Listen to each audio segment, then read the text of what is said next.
Good morning! Hello everyone! Welcome to my vlog. Mga ka-BSK, mapagpalang araw po sa atin lahat. Ayan, good morning po. Bagong umaga, may bagong pag-asa. Ayan, mga ka-BSK, andyan po si Ronron sa Joy's Farm. At solo plate niya ngayon. Nagpapakain siya ng mga alaga ngayon, mga manok. Ayan. Yeah. Ayan, samahan niyo po kami itong maghapon na to. Meron po silang gagawin ngayon at mag-aasinta ng patungan ng PVC para sakali madaganan, hindi masira. Ayan, samahan niyo po kami mga BSK at busy na naman itong maghapon na to. Tara po, samahan niyo po kami. A few moments later. Ayan mga ka-BSK at ayan, umpisa na sila. At nagbibistay na sila, pamplatada. Yan, meron silang paplatadahan na isang kakantuhan lang. Para pagkatapos yun nga, mag-aasinta na sila ng patungan ng PVC kasi nakaangat po sa lupa. Mahirap. Baka sakaling mabaksakan o hakbangan o masira. So ayan, sintahan nila. Ngayon nagbibistay muna sila ng gagamitin na pang kanto, pang platada. Ayan, bistay lang sila at medyo ang panahon makulimlim na naman at may kulog-kulog pa ng konti. Ayan, kaya ayan. Tuloy-tuloy lang ang bistay. Ayan, nasa loob naman sila kaya kung umulan safety naman yung halo, hindi masyadong matutubigan. Siguro patapos na sila bago bumaksak yung ulan. Actually ang ulan dumarating sa hapon po diyan sa Zambales, diyan sa may Joy's Farm. Ayan, hapon lagi kung madalas umulan. Mga ilang oras lang, wala pang 2 oras hinto rin. Parang nagdidilig lang ng halaman, so it's okay. Huwag lang walang tigil. Ayan, at yan, marami na naman bagyong parating. Ayan, katatapos lang ng Christine. Ayan, meron na naman. Dire-diretso na naman ng bagyo. Tapos super bagyo pa raw. Super malakas. Ayan, talagang kayang bumuwal ng mga puno saka magpadaba ng kahit anong tatamaan nila. Ganun kalakas, super typhoon. Ayan, kaya mag-ingat po tayong lahat dyan. Ayan, lagi wag tayong magpagkakampante. Kung kailangan, dapat itabi, dapat iwas ay gawin na natin. Kung i-evacuate tayo, kailangan sumunod tayo agad kasi talagang mahirap na. Iba na ang sitwasyon ngayon. Pag sinabing super typhoon, talagang super typhoon. Ingat-ingat po tayong lahat. Ayan, sila Ron na medyo yan, nagbibisi-bisi yan. Hindi pinapansin yung yung bagyo. Dyan lang sila. Secure lang sila dyan sa Joyce Farm. Actually, hindi naman bumabaha dyan. So, yun lang, hangin ang malakas. Kaya yan, diretso lang. Secure na sila dahil nakakulob na yung bahay. Kulong na. At may panlaban na sa hangin saka sa ulan. Ayan, samahan niyo po kami. Ayan, malapit na. Walang magpalatada. Yan, hinahalo po nila ng maigi para yung buhangin saka yung semento mag-mix ng gusto. Yung semento medyo nalamigan na ng gusto, so medyo tumigas na. Yan, kaya binistay pa nila kanina para makuha yung malambot, yung matigas. Yan, ewan ko kung kaya pandurugin yun. Pero dinistay nila para maganda yung platada. Ayan, malapit na. At pinoporma na nila para pinoporma nila na parang bulkan. Para lalagyan nila ng tubig after na may forma nila. Yan, lagyan ng tubig sa tamang sukat, tapos haluin uli. Ayan, pwede na. May halo na para makapagplatada. Ayan, ang unang gagawin ni Ron ay yung mga binaon na flexible hose doon sa kwarto. A few moments later. So, yan una niyang papalatadahan yung sa may pintuan na nagbaon din ng flexible hose dyan para sa switch dyan sa ilaw dyan. Yan, kasi naglagay kami ng dyan, ng pin light dyan sa may pintuan na yan. Yan, maliit na parang hallway. Yan.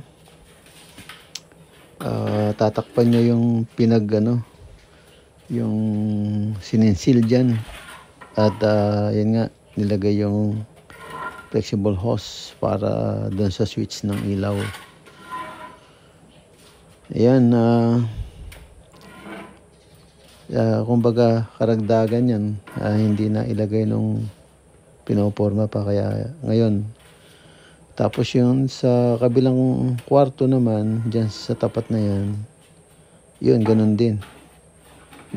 Nag-add naman kami ng isang switch, kasi iisa lang ang switch ba.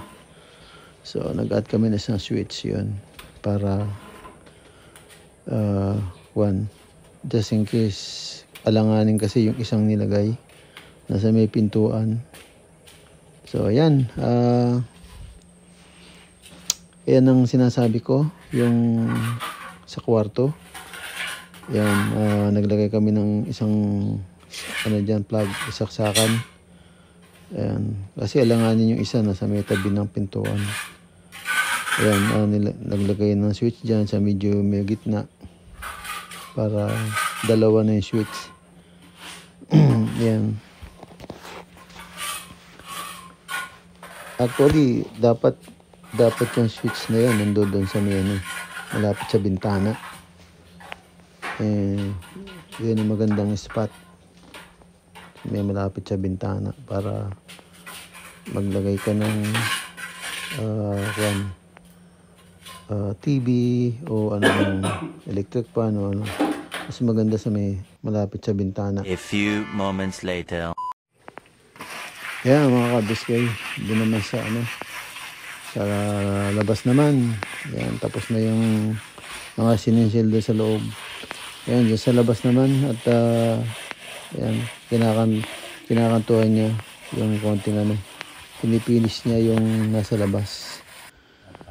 Ayan, para kasi medyo pagka dyan, hindi napinis yung labas. So ngayon, pinipinis na. Ayan, sana pagkapinis, punasan niyo yung bintana para matanggal yung simento doon sa bintana para malinis. Ayan no.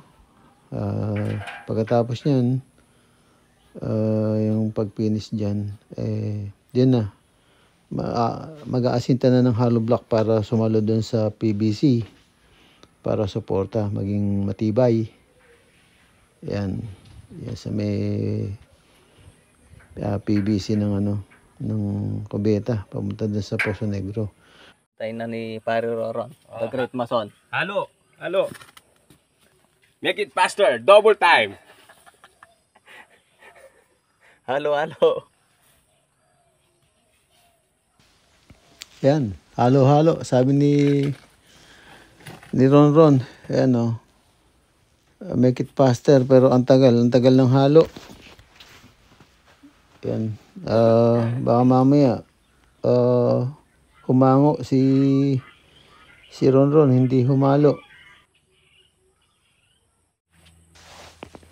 Ayan, sa wakas dumating din yung halo.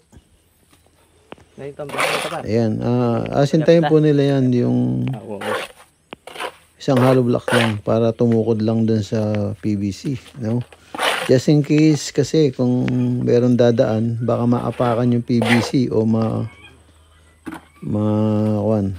mabangga nila.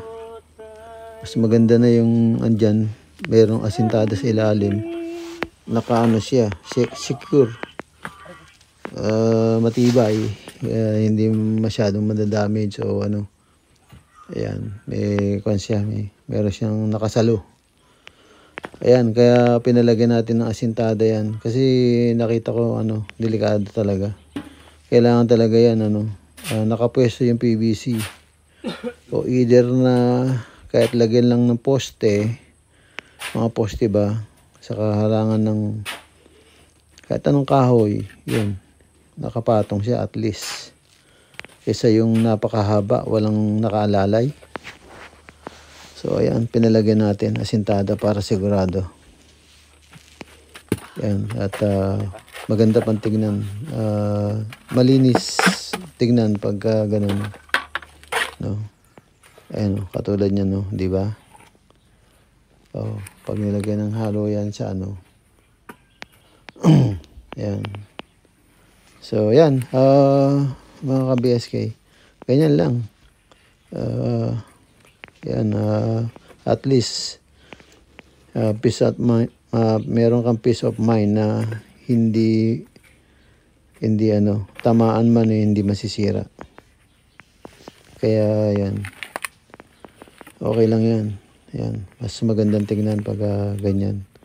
At least yan, naka-secure, safety. Yan. Di ba? So, yun, mga ka-BSK.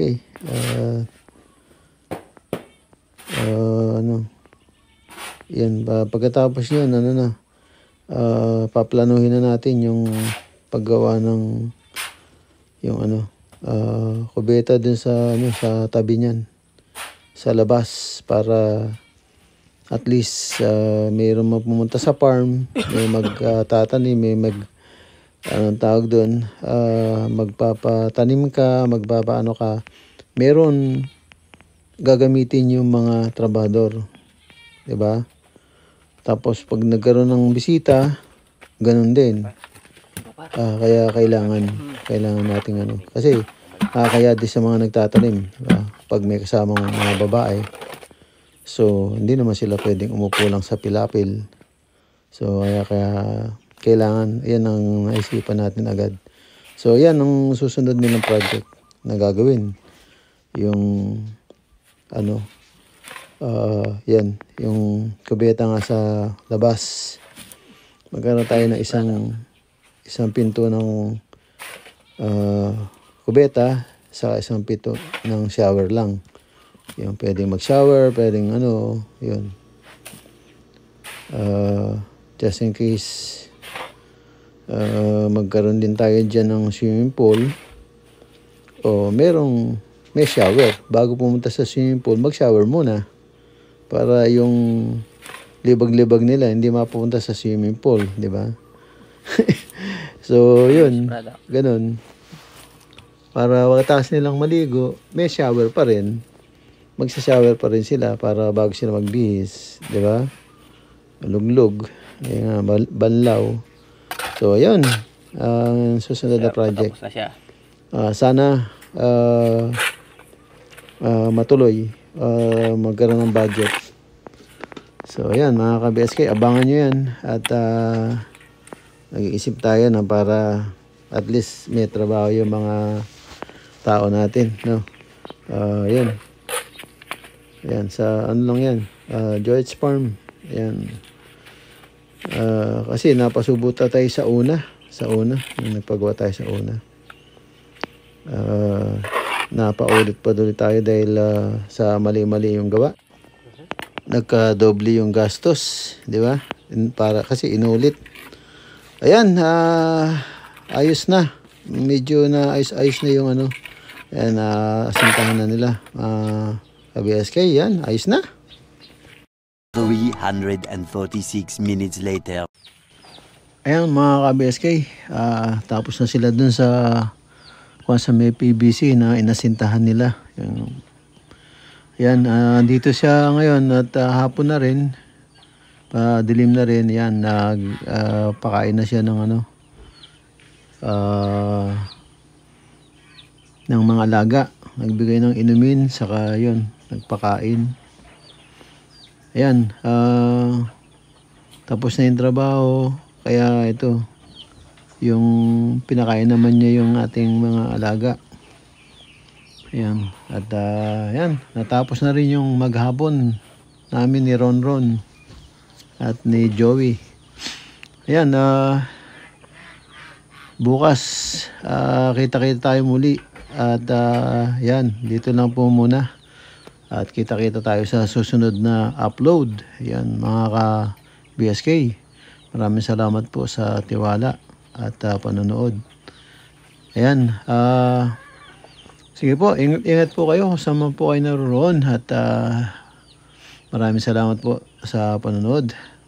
Dito lang po muna. Ingat po dyan and God bless. Bye-bye, bye-bye. Bye-bye.